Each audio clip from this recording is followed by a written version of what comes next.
Et yo YouTube! On se retrouve pour ma 4ème vidéo concernant le nouveau Skypad 4 de chez Wallach, car tout simplement ma première copie était défectueuse. Je vous rassure directement, en dehors de quelques exemplaires qui étaient envoyés en avance aux reviewers, je n'ai pas vu d'autres cas avec des problèmes. Donc les exemplaires destinés à la vente sont safe, et ce sera très logiquement le cas aussi pour la première édition limitée de ce tapis, qui est le Frenzy Sora que je possède ici.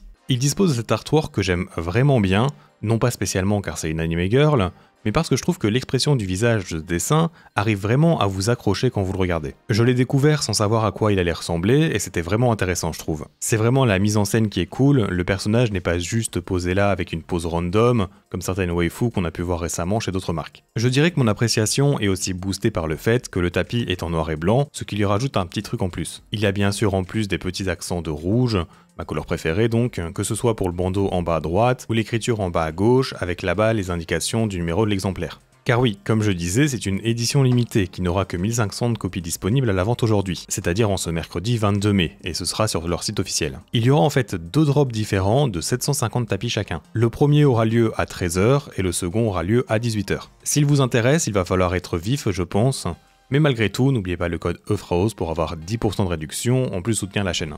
La surface de cette édition limitée reste la même que le SP4 classique, mais la base adhérente est également entièrement rouge.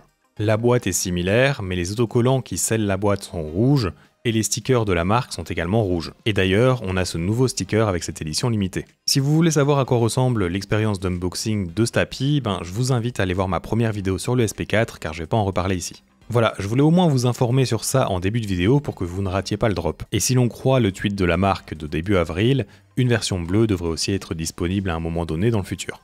Et on va enchaîner directement avec mon attribution de carte avant de partir sur la review. J'ai décidé de lui attribuer la Dame de cœur. Ça a été très dur, j'ai beaucoup hésité avec le roi, car en termes de conception, ce tapis n'a pas réellement de défaut. Il fait en fait partie sans hésitation des meilleurs tapis en verre à l'heure actuelle. Ce qui a dicté mon choix de la Dame, c'est que premièrement, c'est le tapis en verre le plus rapide que j'ai testé, donc en fait il sera peut-être ingérable pour certaines personnes, ce qui le rend moins versatile, moins safe du coup. Et la seconde chose, c'est que bien que j'adore jouer dessus, d'où le fait qu'il est dans la catégorie de cœur, et bien par contre j'ai pas cette envie quand même de tout le temps vouloir jouer dessus. Et pour moi il faut ce truc en plus pour au moins lui donner le roi, donc voilà. On peut maintenant partir sur sa review, let's go. Je voulais commencer par le mettre en comparaison avec le Skypad 3, pour les gens qui hésiteraient à faire le switch. Que ce soit l'unboxing ou la base adhérente, le SP4 a eu le droit à une upgrade significative. On est passé d'une simple boîte en carton fine avec de la mousse amovible à une boîte plus robuste avec des pans aimantés et une mousse bien plus ancrée dedans. Et pour la base, c'est simple, on est passé de 4 petits pads ronds à un revêtement intégral du dessous du tapis, qui accroche donc très bien au bureau. Pour le noir, elle est grise foncée, et pour le blanc, c'est du gris clair. Niveau épaisseur et bord, rien de particulier n'a été changé, par contre, il a été augmenté en largeur. Pour la surface, elle a été améliorée, que ce soit en termes de ressenti sur la peau ou de ressenti sous les patins, mais aussi en termes de vitesse. Je vais en fait juste vous répéter exactement ce que j'ai dit dans ma vidéo de mise à jour. En fait, le SP4 est clairement une upgrade au 3.0. Ce dernier a une surface lisse également, mais on ressent qu'elle est plus brute, elle est moins smooth, elle fait plus plaque de verre, un peu comme une vitre, alors que le SP4 fait plus surface de glisse. On remarque tout simplement qu'elle a été travaillée pour offrir une expérience de glisse plus fluide que le 3.0. Rien qu'avec mon doigt, ma peau va être retenue et ralentie directement sur le 3.0. Alors que sur le Skypad 4, il y a clairement moyen de se mouvoir sans être agrippé par le verre. Je dirais que certaines personnes pourraient jouer sans manchette sur le SP4, là où sur le 3.0 c'était bien plus compliqué à pouvoir affirmer. Personnellement par contre, je n'ai pas encore trouvé un seul tapis en verre que je préfère utiliser sans manchette plutôt qu'avec une, même donc sur ce SP4. Mais bon, à vous de faire vos tests à ce niveau, surtout en plus avec les chaleurs de l'été qui vont arriver. En termes de vitesse, toujours en comparaison entre ces deux tapis, le SP4 est plus rapide dans sa vitesse globale. C'est quelque chose qui va se remarquer facilement avec un bon nombre de patins différents. En fait, bien que ce tapis ait moins de force d'arrêt, je me sens plus en confiance dessus que sur le 3.0. J'ai comme un meilleur feedback de glisse sur le SP4. La glisse est plus smooth, mais en même temps, j'ai plus de retour sous les patins faisant que je m'y retrouve mieux. Comme je vous le disais, la surface est comme mieux traitée pour la glisse d'une souris. Le 3.0 n'est pas mauvais, il est apprécié d'ailleurs depuis des lustres maintenant, mais comme j'avais pu le dire dans d'autres vidéos sur d'autres tapis en verre, je trouvais qu'il avait été dépassé, que sa surface était un peu inférieure au nouveau tapis qui sort récemment. Et donc, le SP4 vient clairement reprendre sa place dans le top de la chaîne alimentaire de ce genre de tapis. Et du coup donc, vu que les frictions sont un peu revues à la baisse, il y a toujours cette énorme ouverture pour les petits mouvements et le micro-ajustement. À ce niveau, c'est clairement l'un des tapis les plus satisfaisants niveau aim. Mais il faudra bien sûr avoir un bon contrôle de souris, et surtout ne pas avoir peur d'être puni par le peu d'aide que le tapis apporte dans certaines situations. C'est en fait à double tranchant, vous avez plus de place pour faire des erreurs, mais vous avez également plus de place pour vous corriger en temps réel, donc voilà. C'est donc pour toutes les raisons que j'ai citées que je trouve que le 4 est une nette amélioration au 3. Ils ont réussi à le rendre plus rapide avec cet aspect plus glissant, mais avec un meilleur sentiment de sécurité dans l'aim quand même. D'ailleurs, comme je vous l'avais dit, c'est je pense le tapis le plus rapide des 150 tapis que j'ai pu tester.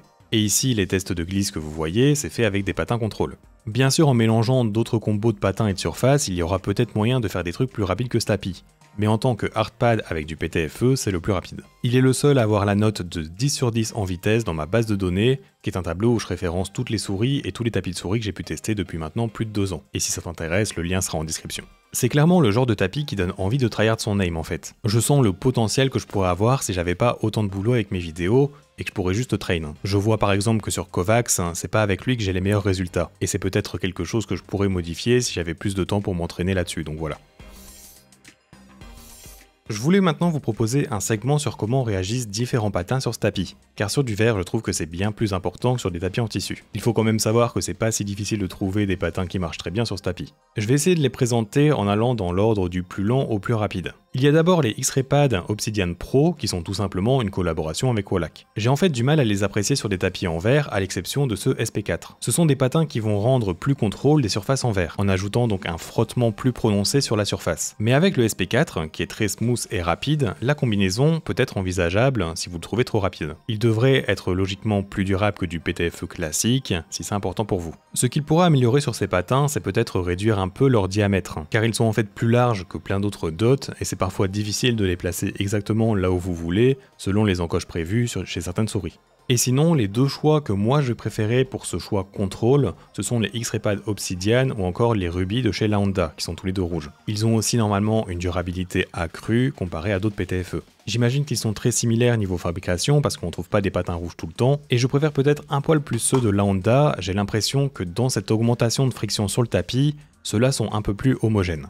Voilà pour les choix contrôle, mais je n'utiliserai personnellement pas ceux-là, mais je sais que certaines personnes aiment, donc voilà. Un peu dans la même lignée que ces patins rouges, on a les Ice V2 rose, donc de chez eSport Tiger. Je trouve personnellement qu'ils sont un peu meilleurs que les deux que j'ai cités avant, vu qu'ils sont un poil moins contrôle. La glisse semble plus légère sans vraiment être très rapide. Et leur durabilité est aussi normalement meilleure que du PTFE plus classique. Je vais après placer les Corepad Pro, j'ai pas de dot donc niveau vitesse c'est à prendre avec des pincettes, mais j'ai mis un set tout neuf sur ma Beast X et la glisse est vraiment très smooth. C'est une belle upgrade à ce niveau comparé à ceux cités précédemment. Les Corepad Pro sont toujours un choix safe à recommander, c'est encore le cas ici. C'est vraiment très silencieux et très agréable.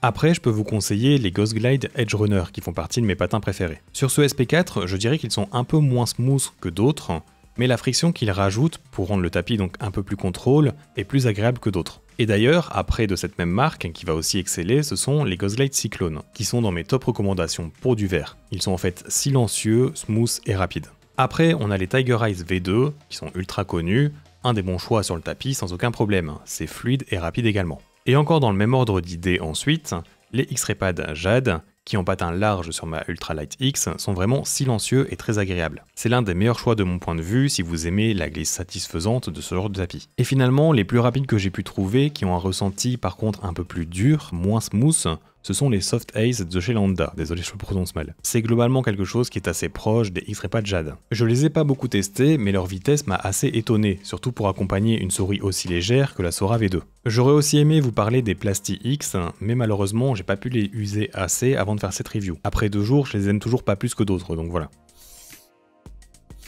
Il me reste à indiquer le prix de ce Wallach SP4. Il est de 112 € sur le site officiel et 119 € sur Amazon FR. Il sera moins cher sur le site officiel, car bien que vous ayez le transport à payer, si vous utilisez le code promo EUFRAOS, vous pouvez déduire 10%. Et au passage, vous soutenez plus la chaîne que si vous passiez par mon lien affilié Amazon que je mettrai en description. Si vous voulez l'édition limitée, ce sera exclusivement sur le site officiel, dont les drops sont, je vous le rappelle, aujourd'hui à 13h et 18h. Comparé à d'autres tapis en verre, c'est un poil plus cher, mais au moins vous avez un produit qui se situe dans le top de ce qui se fait. C'était plus discutable avec le SkyPad 3.0, qui à la fin était tout le temps en promo, ce qui était logique. Je peux recommander le SP4 si vous recherchez beaucoup de vitesse, et que vous voulez aussi une glisse très fun, très fluide, fluide et très satisfaisante. Je dirais juste que par contre, moi dans mes tests, je sais que si je devais jouer uniquement à des tacs FPS comme par exemple Valorant, c'est pas ce tapis en verre que je choisirais. Avoir un poil plus d'aide venant du tapis pour ce genre de jeu, c'est de mon point de vue un meilleur choix. Rien n'empêche toujours d'être sur du très rapide, mais pas à ce point. Vous pouvez bien sûr compenser avec des patins si jamais. Et pour des jeux comme Apex Legends, j'ai vraiment passé d'excellentes sessions avec lui sur ce jeu, ça donnait vraiment envie de lancer le jeu juste pour jouer sur ce tapis, donc voilà. Et pour conclure cette vidéo, je vais quand même vous donner un petit conseil général si vous prévoyez de l'acheter. C'est en fait de régler le LOD de votre souris à 2 mm. Ça permet souvent d'éviter des petites pertes de tracking du capteur sur des surfaces un peu plus spéciales comme du verre. Par exemple avec ma Zowie U2, j'ai rencontré ce problème, donc je suis passé en 2 mm de LOD. C'est pas un problème lié au SP4, c'est juste le verre qui peut parfois provoquer cela si le LOD est trop bas. J'espère que tu as apprécié cette review, si c'est le cas je t'invite à t'abonner à ma chaîne, ainsi que pourquoi pas lâcher un petit pouce bleu au passage pour m'envoyer de la force. Ah oui, et dernière chose, je vais sûrement stream du X-Defiant sur Twitch cette semaine, donc n'hésite pas à me suivre là-bas également. Merci d'avoir regardé la vidéo jusqu'au bout, et à bientôt.